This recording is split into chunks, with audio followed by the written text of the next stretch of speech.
Okay, Greg Downey. What are we talking about, mate? First of all, let's talk about your haircut. Do you like it? I think it's smooth. It's pretty good, yeah. Where did you get it done? A wee place in Swindon. In Swindon? I thought you got it done in Dublin. I'll get it done there as well. It depends where I am at the time. Haven't you just got back from Dublin? No, see, your memory's shot because I got back from Dublin 2 weeks ago. Yeah. No, last week. Okay, but did you have your haircut while you were in Dublin? No, I had it cut before that, and then I got it cut again when I came back. I went up to London, and I've just come back, and now I'm here with you. Okay. But you did a good job, mate. Really good job. You know, I feel like Wowzers. it's slick, mate. I think it's slick, Greg. I think it's slick. It's fresh. I've got a couple of things here to ask you. So you went to Dublin. Obviously, you're here. This is your studio. This is where you spend most of your time. Yeah, I live in this room. And you went to Dublin to go and see your girlfriend. Yes. And your family. Yeah. So how was the travelling experience going through the airport and shit? It was actually really relaxing. Was the airport less busy? Well, there was no one there. No. I flew out of Bristol Airport, so the actual terminal's closed. Mm-hmm. And then you have this sort of walkway thing that gets you into like the back end of the airport. You know, like say if you went through security. So it's like those back sort of corridor things and a few members of staff, and there's like hardly anyone on the plane. Maybe it was 10 people. Wear your mask. On the whole plane? On the flight, yeah. Jesus Christ. Who did you fly with? Ryanair. Fuck me, how the hell are they going to sustain that? I don't know, but I think that pathway between Dublin, Dublin and Bristol, they've kept it going for some reason. I don't know. So there's a flight every day. But is it one flight a day? Yeah, I think there is. I think it's one a day now. There's one a day going out at night and one coming in the morning. So. And how was Dublin? Yeah, it was good. Yeah. Yeah, it's a bit of, actually, do you know what? Because when Serena came over here, before that, like a few weeks ago, because she spent so much time at home, she's like, it's like overwhelming, you know, coming to a new country. You know, when you're used to this little bubble that we've been in for so long. Yeah. So when I went over there, and it was like, fuck. It was a bit like, it was overwhelming. You know, and then you're around people all the time, you're like, fucking hell. We're quite close at the moment, aren't we? Yeah, it's like get this tape measure on. For the camera, we've got to be quite, you know, I mean, we're in a bubble together, but this is quite intimate. How do you feel about that? How do you feel about that? Nervous. So, no, it was good. It was good.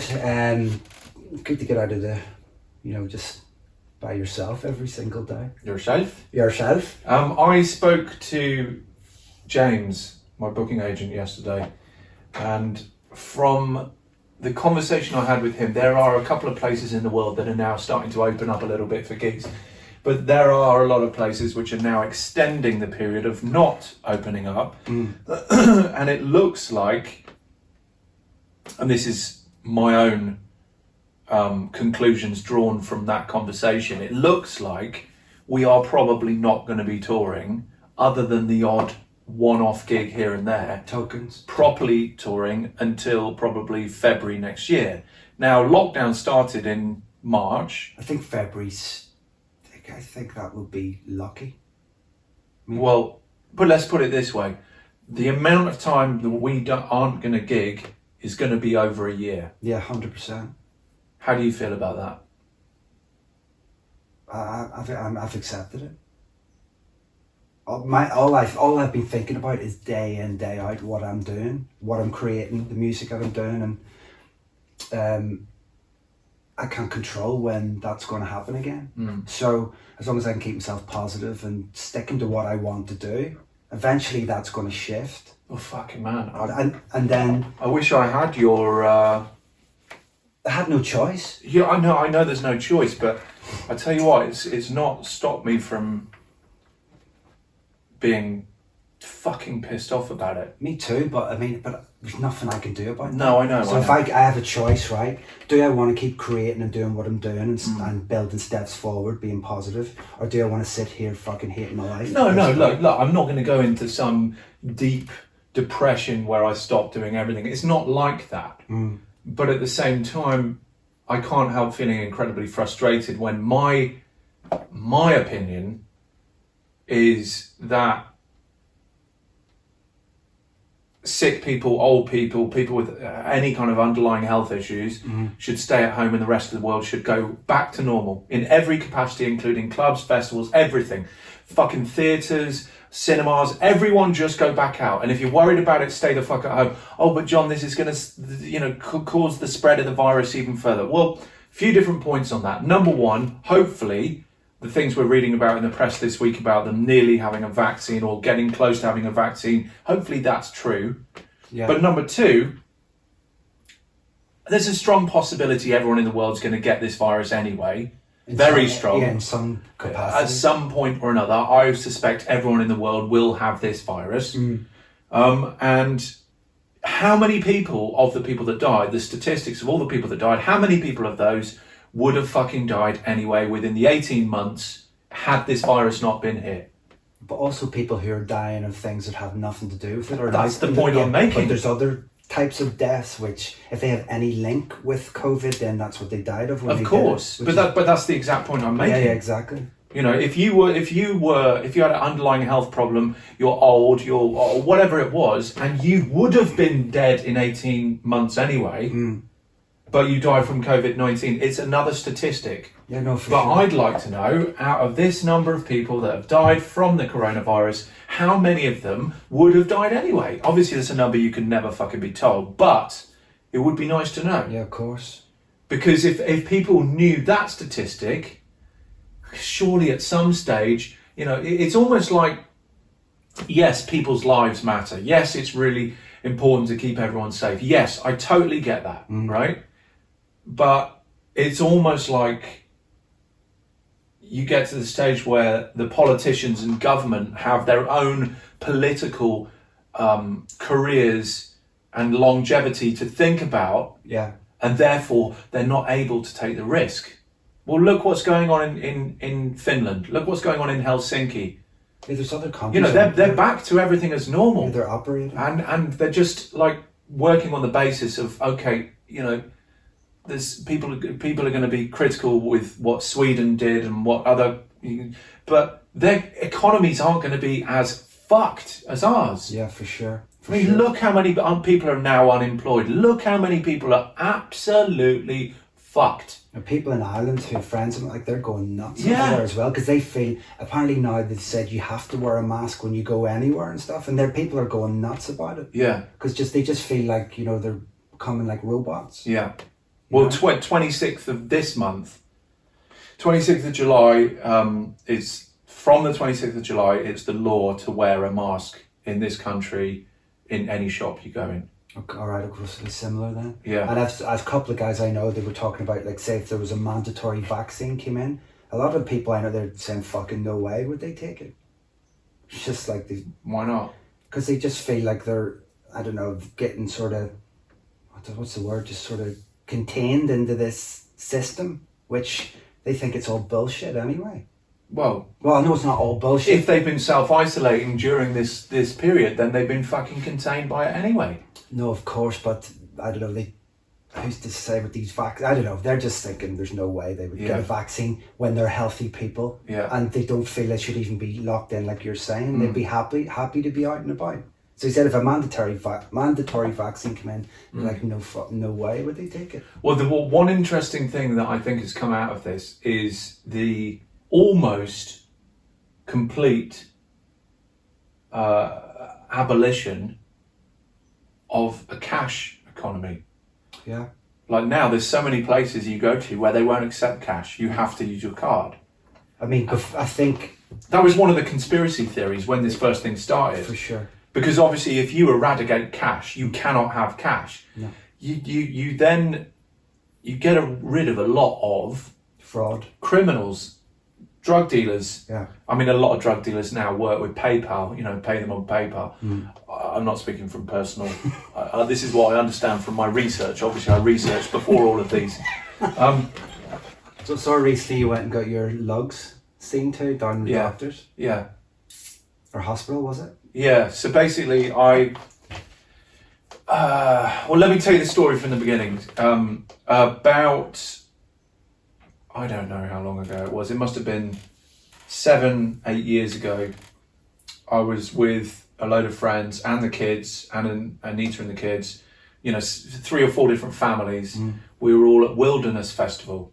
And Wilderness Festival is like a festival for families. It's very foodie, lots of food. Big bands play there, but it's quite small, intimate, 15, 20,000 people, I don't know. Yeah.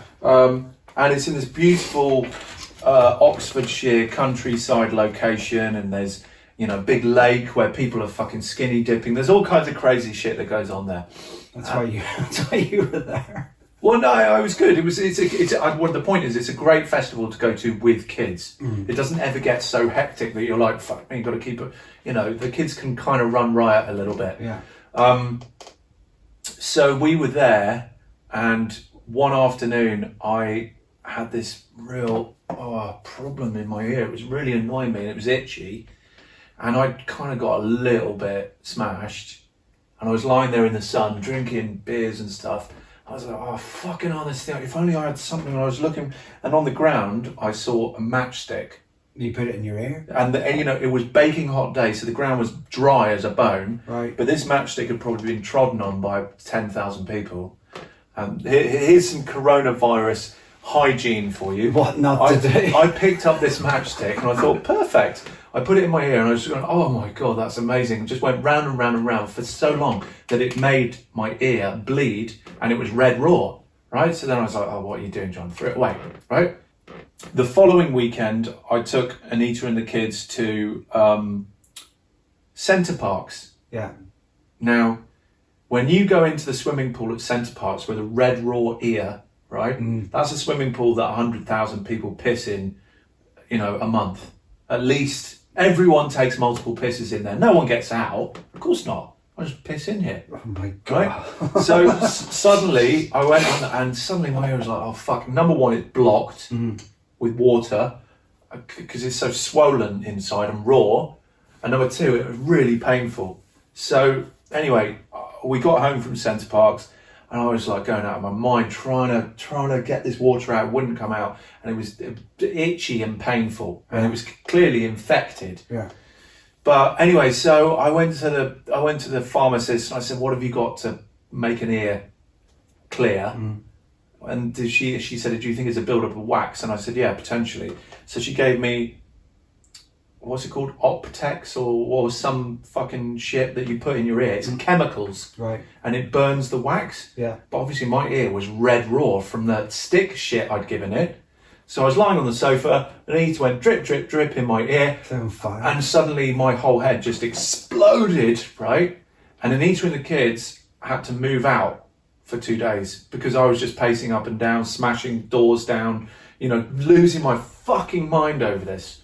And in the end, it was so bad for 2 days that I had to then go to an ENT specialist at a private hospital.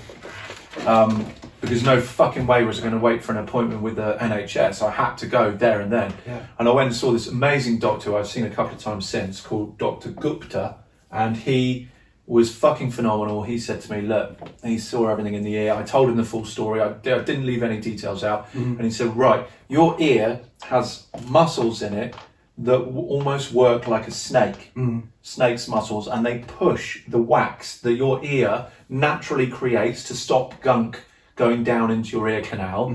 They push the wax outwards, so occasionally you'll feel a bit of wax fall out of your ear because it's pushing out. He said, you fucked those muscles in this ear and they will never work again. Oh, really? Yeah.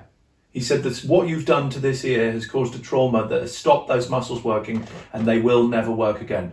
Which means that twice a year you'll have a build-up of wax that will just block the ear. Okay. And he said, but 2 things hopefully you've learned from this. Number 1, never fucking put anything in your ear. Cotton buds are the worst thing for you. Never clean your ears with cotton buds, because you think you're doing a great job by pulling it out, but in reality you're pushing more wax down towards your eardrum.